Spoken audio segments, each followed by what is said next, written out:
वृत्रवध और अगस्त्य जी के समुद्र शोषण का वृत्तांत। युधिष्ठिर ने कहा, विप्रवर, मैं महामती अगस्त्य जी के अद्भुत कर्मों को विस्तार से सुनना चाहता हूँ।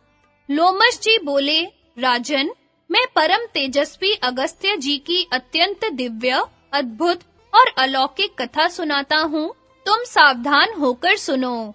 सत्य युग में काल के नाम के बड़े भयंकर और रणवीर दैत्यगण थे। वे वृत्रासुर के अधीन रहकर नाना प्रकार के शस्त्र अस्त्र से सुसज्जित हो इंद्र आदि सभी देवताओं पर आक्रमण करते रहते थे। तब सब देवताओं ने मिलकर वृत्रासुर के वध का उद्योग आरंभ किया। वे इंद्र को आगे लेकर ब्रह्मा जी के पास आए। ब्रह्मा ने यह देखकर उनसे कहा, देवताओं, तुम जो काम करना चाहते हो वह मुझसे छिपा नहीं है। मैं तुम्हें वृत्रासुर के वध का उपाय बताता हूँ। भूलोक में दधीच नाम के एक बड़े उदार हृदय महर्षि हैं। तुम सब लोग जाकर उनसे वर मांगो। जब वे प्रसन्न होकर तुम्हें वर देने को तैयार हो, तो उनसे ऐसा कहना कि मुनिवर, तीनों लोकों के हित के लिए आप हमें अपनी हड्डियां दे दीजिए। तब वे देह त्याग कर तुम्हें अपनी हड्डियां दे देंगे। उनकी हड्डियों से तुम एक 6 दांतों वाला बड़ा भयंकर और सुदृढ़ वज्र बनाना। उस वज्र से इंद्र वृत्रासुर का वध कर सकेगा। मैंने तुम्हें सब बातें बता दी हैं, अब जल्दी करो। ब्रह्मा जी के इस प्रकार कहने पर उनकी आज्ञा ले सब देवता सरस्वती के दूसरे तट पर दधीच ऋषि के आश्रम में आए। यह आश्रम अनेकों प्रकार के वृक्ष और लता आदि से सुशोभित था। वहां सूर्य के समान तेजस्वी महर्षि दधीच के दर्शन कर उनके चरणों में प्रणाम किया और ब्रह्मा जी के कथनानुसार उनसे वर प्रदान के लिए प्रार्थना की। तब दधीच ऋषि ने अत्यंत प्रसन्न होकर कहा, देवगण, तुम्हारा जिसमें हित हो वही मैं करूंगा। तुम्हारे लिए मैं अपने शरीर को भी न्योछावर कर सकता हूँ। फिर देवताओं के अस्थि याचना करने पर मन और इंद्रियों को वश में रखने वाले मुनिवर दधीच ने सहसा अपने प्राण त्याग दिए। देवताओं ने ब्रह्मा जी के आदेशानुसार उनके निष्प्राण शरीर की हड्डियां ले ली और विश्वकर्मा के पास आकर अपना प्रयोजन बताया। विश्वकर्मा ने उन हड्डियों से एक भयंकर वज्र तैयार किया और अत्यंत प्रसन्न होकर इंद्र से कहा, देवराज, इस वज्र से आप देवताओं के शत्रु उग्रकर्मा वृत्रासुर को भस्म कर डालिए। विश्वकर्मा के ऐसा कहने पर देवराज इंद्र ने वज्र लेकर बलशाली देवताओं को साथ ले पृथ्वी और आकाश को घेर कर खड़े हुए वृत्रासुर पर धावा बोल दिया। उस समय शिखर युक्त पर्वतों के समान विशाल कालकई गण अनेकों अस्त्र शस्त्र लिए वृत्रासुर की सब ओर से रक्षा कर रहे थे। देवताओं और ऋषियों के तेज से संपन्न इंद्र का बल बढ़ा हुआ देख वृत्रासुर ने बड़ा भीषण सिंहनाद किया। उसकी गर्जना से पृथ्वी, आकाश, समस्त दिशाएं और पर्वत डगमगाने लगे। यहाँ तक कि उससे इंद्र भी भयभीत हो गया और उसने वृत्रासुर पर अपना भीषण वज्र छोड़ा। उस वज्र की चोट से प्राणहीन होकर वह महादैत्य उसी प्रकार पृथ्वी पर गिर पड़ा जैसे पूर्व काल में विष्णु भगवान के हाथ से खिसककर महाशैल मंदराचल गिर गया था। वृत्रासुर के मारे जाने से सभी देवता और महर्षियों को बड़ा आनंद हुआ और वे इंद्र की स्तुति करने लगे। इसके पश्चात उन्होंने वृत्रासुर के वध से दुखी काल के आदि समस्त दैत्यों को भी मारना आरंभ किया। तब वे सब दैत्य उनसे भयभीत होकर बड़े-बड़े मच्छों और नाकों से भरे हुए अगाध समुद्र में घुसकर छुप गए। वहां से वे अत्यंत व्याकुल होकर आपस में त्रिलोकी के नाश का उपाय सोचने लगे। विचार करते-करते उन्हें कालवश एक बड़ा ही भयंकर उपाय सूझा। उन्होंने निश्चय किया कि समस्त लोकों की रक्षा तप से होती है। अतः सबसे पहले तप का ही नाश करना चाहिए। पृथ्वी में जो भी तपस्वी, धर्मात्मा और ज्ञाननिष्ठ पुरुष हैं, उनके संहार के लिए शीघ्रता करनी चाहिए।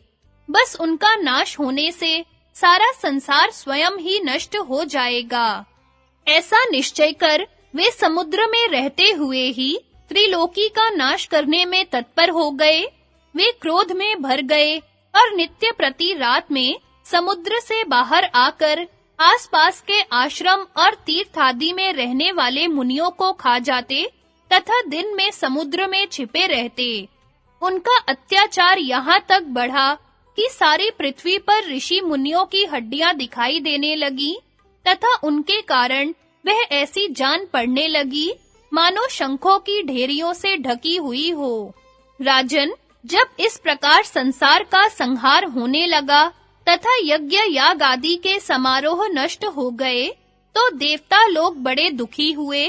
उन्होंने देवराज इंद्र के साथ मिलकर सलाह की और शरणागत वत्सल देवाधिदेव श्री मन्नारायण की शरण ली।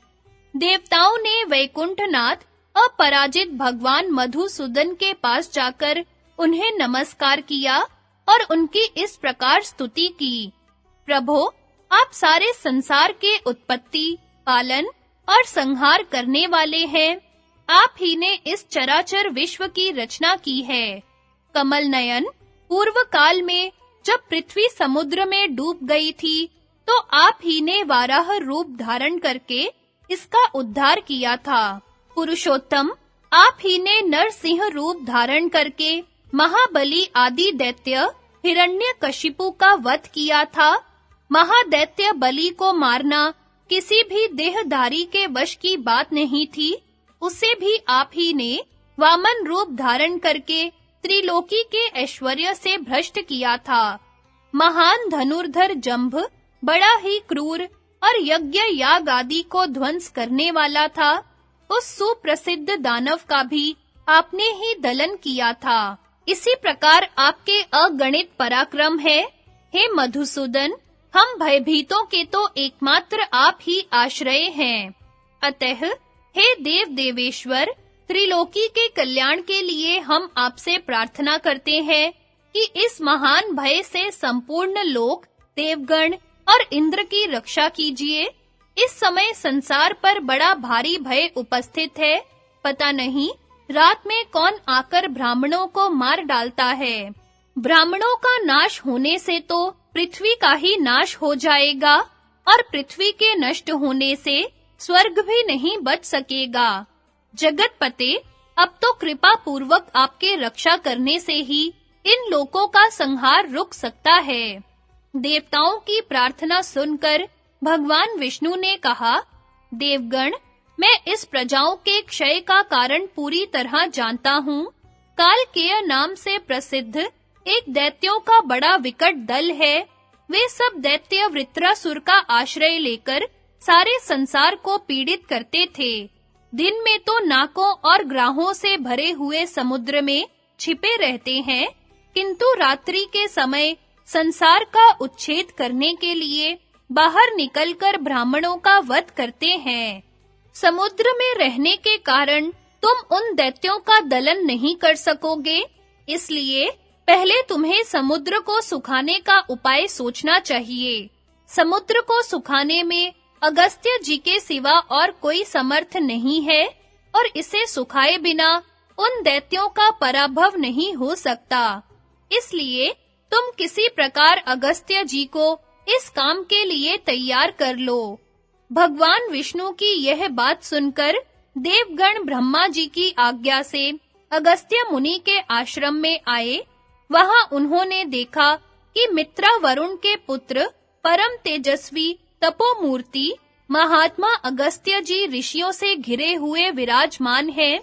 देवता उनके निकट गए और मुनि के अलौकिक कर्मों का बखान करते हुए उनकी इस प्रकार स्तुति करने लगे। पूर्व काल में जब इंद्र पद पाकर राजा नहुष ने लोकों को संतप्त करना आरंभ किया, तो आप ही ने उनका दुख दूर किया था और उस संसार के कंटक को देवलोक के ऐश्वर्य से गिराया था। पर्वतराज विंध्याचल सूर्य पर कुपित होकर एक साथ बहुत ऊंचा हो गया था। इससे संसार में अंधेरा रहने लगा और प्रजा मृत्यु से पीड़ित होने लगी। उस समय आपकी शरण लेने से ही उसे शांति मिली थी। भगवन, हम भी बहुत भयभीत हैं। अब आप ही हमारे आश्रय हैं। आप सबकी इच्छाएं पूर्ण करने वाले हैं। अतः हम भी दीन होकर आपसे वर मांगते हैं। युधिष्ठिर ने पूछा, मुनिवर, मुझे यह बात विस्तार से सुनने की इच्छा है कि विंध्याचल क्रोधित होकर अकस्मात क्यों बढ़ने लगा था।